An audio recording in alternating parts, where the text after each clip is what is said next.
World from ড্রোনের আরও একটা নতুন ভিডিওতে আপনাদের সবাইকে স্বাগত। ওয়ার্ল্ড ফ্রম ড্রোনের বকখালি স্পেশাল সিরিজের আজ থাকছে প্রথম পর্ব। শীত থাকতে থাকতেই কাছে পিঠে কোথাও যাওয়ার জায়গা খুঁজছিলাম।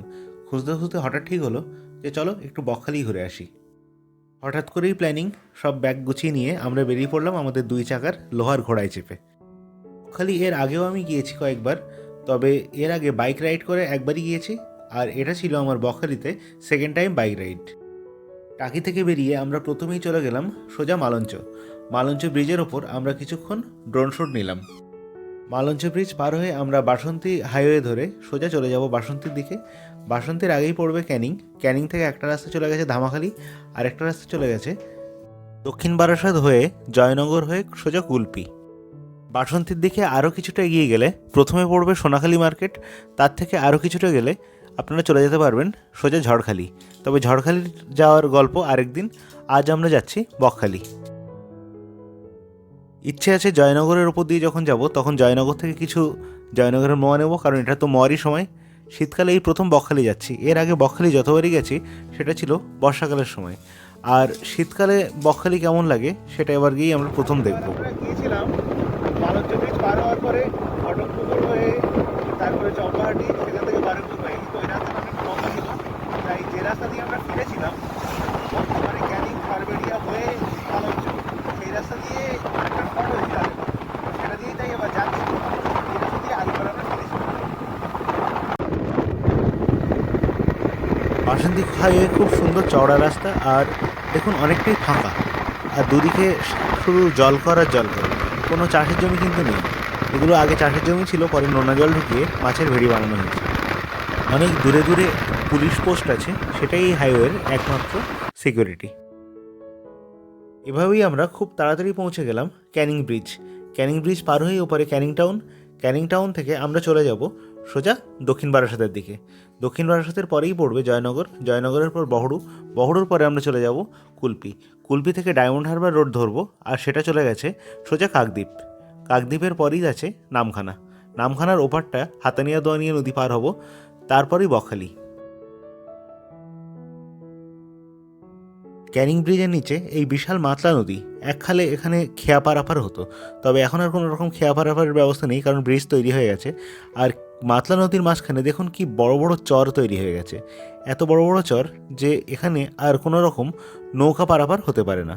আর এই ব্রিজটা গাড়ি পারাপার করছে, আর ওই দিকে যে পিলারগুলো দেখতে পেয়েছেন সেই পিলারগুলো করা হয়েছিল রেল ব্রিজের জন্য, তবে রেল ব্রিজটা আর তৈরি করা হয়নি। রেল ব্রিজের আমাদের যে কথা ছিল ক্যানিং থেকে ট্রেন সোজা চলে যাবে ঝড়খালি পর্যন্ত, তবে সেই রেল ব্রিজটা আর তৈরি হয়নি, সেই পিলারগুলোই পড়ে আছে নদীর মাঝ বরাবর। আর নদীর বুকে জেগে উঠেছে এই বড় বড় চর, বা এখন দ্বীপও বলতে পারেন। দেখুন কেমন ম্যানগ্রোভ গজিয়ে উঠেছে পুরো চর জুড়ে। খুব ছোটোবেলায় যখন এই মাতলা পার হয়ে আমরা যেতাম পুরুলিয়া, তখন এই মাতলার মধ্যে এত কিন্তু চর ছিল না, ব্রিজ তখনও তৈরি হয়নি, আর খেয়া পারাপারই ছিল একমাত্র পারাপারের উপায়। আর ওপারে গিয়ে ক্যানিং থেকে আমরা চলে যেতাম ধামাখালি, আর সেখান থেকে বাস ধরে ঘটকপুকুর থেকে আমরা সোজা চলে যেতাম বাবুঘাট থেকে আমরা ফেরি পার হতাম হাওড়া থেকে চলে যেতাম পুরুলিয়া। এটা আমার খুব ছোটোবেলার কথা। ছোটোবেলার মাতলা নদীকে এখন আর চেনাই যায় না, পুরোটাই মজে গেছে, আর জল সেরকম নেই। এখন আমরা যাচ্ছি ক্যানিং শহরের মধ্যে দিয়ে।